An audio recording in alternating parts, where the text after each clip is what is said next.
Hello and welcome to the Ross Cloud Podcast. I'm your host, Chris Ross, and this platform was created to motivate and to inspire in hopes that you will become a better you as we navigate through the clouds of life, empowering one another. Listen, we're super excited here. We are here live, located right here at the National Black Theater Festival here in Winston-Salem, North Carolina, and it is Marvtastic, and we have the one and only Miss Regina Taylor. How are you? Hello. How are you doing? I'm doing very well. It's early in the morning, right? Is it?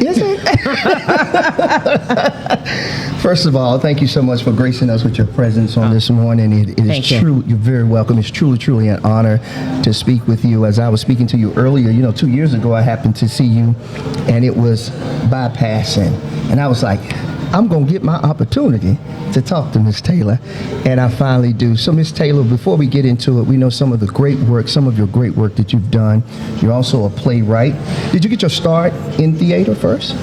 I started as a writer. I always wanted to be a writer. Started out going to school, journalism major, and then fell into acting. Oh, absolutely. My first TV film was Crisis at Central High about the Little Rock Nine. So I was about 17 years old playing one of the Little Rock Nine, Minnie Jean Brown. Yes, I love it. How do you prepare for a role, Miss Taylor? What is that process like for you? For instance, Minnie Jean Brown is a real person, so yes. I feel an added weight to playing real people. You want to talk to them, or at least get as much information, with that they're documented. Yes.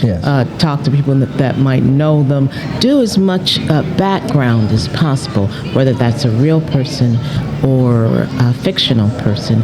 You want to know who they are and try to embody them. I absolutely love it. And we all know of your work, so we know you do a great job of embodying that character. Thank you. You're very welcome. How important is sense, smell, sight, hearing, and location when it comes to preparing for that role? Could you speak to that just a little bit, if you would? Yes, that is also part of the preparation. You want to have this as real as possible, and you are employing all of your senses, sight, sound, taste, as well as history. I absolutely love it. I love it. It is Marvtastic, I absolutely love it. So listen, if you would, could you tell us how long you have been coming to the National Black Theater Festival? How long have you been you've been associated with this? Yes, I've been coming for a long time. I believe my first time was around 93. Wow. And I know that I was there when they were honoring Bill Cobb. Wow. And he played my father in I'll Fly Away, amongst this whole history. He is legendary. Yes. And he just passed away this Rest in year. Peace. Yes, and I think that was the first time I came. I like you. So I love it. So what does the festival mean to you and why? Yes, this is holy ground. This is a convening of African American artists from around the country, around the world. Yes. I love coming here to see people I haven't seen in a long time. Right. Catch up. Sure. And to meet new artists. Yes. To witness the work that's being done. Yes. And to be inspired. Absolutely. I love it. So the premise of our show is to help people become better. That's through dialogue, through conversation, through your life, whatever it may be.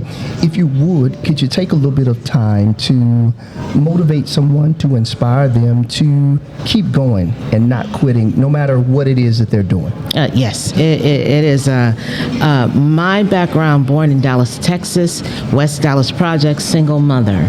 My mother inspired me from a very early age to create. Yes. So I was creating children's books from the age of maybe 4 years old. Wow. And she was very much impressing on me to create from my perspective. So I was doing these little chocolate girls with little pigtails. I love it. From that perspective. perspective, creating worlds and naming yourself in this world. That was her lesson. Yes. She said, this is your survival tool in this world. And wanted me to live a creative life, no matter what that is.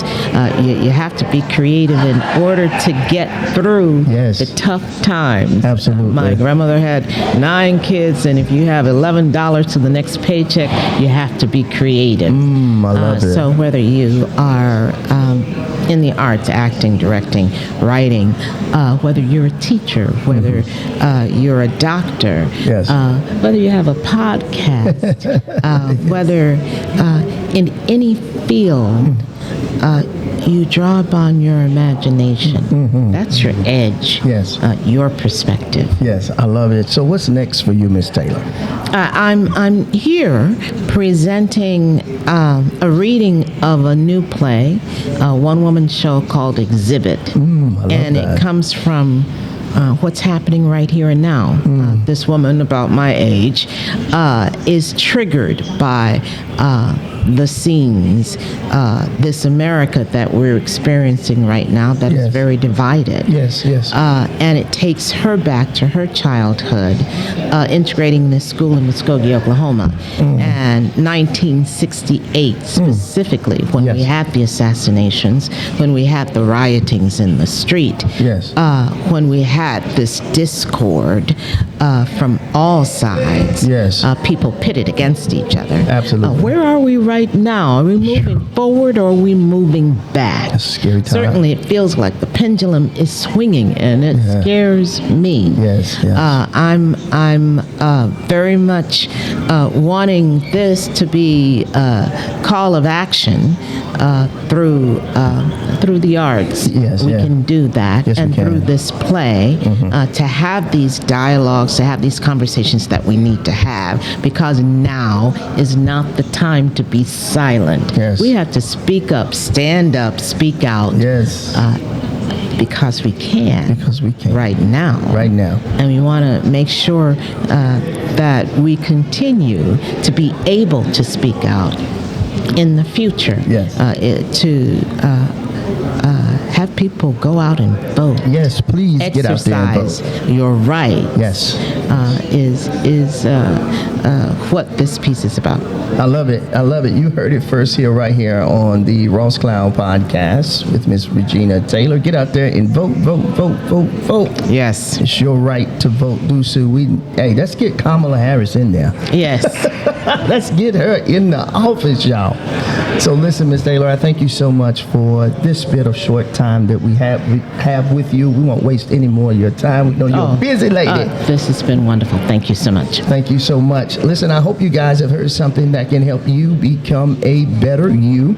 This is just the first portion of the Ross Cloud podcast, as we're going live here at the National Black Theater Festival here in Winston-Salem, North Carolina, 2024, and it is Marvtastic, and we'll be right back from the Ross Cloud podcast as we represent the National Black Theater Festival. We'll be with you in just a moment. Peace. Today's episode of the Ross Cloud podcast is sponsored in part by GospelStationCharts.com, where you can view gospel radio station song charts and track the promotion of your song, such as view how many stations are playing your song and how often, including what day and time your song played. Check it out now. Visit GospelStationCharts.com.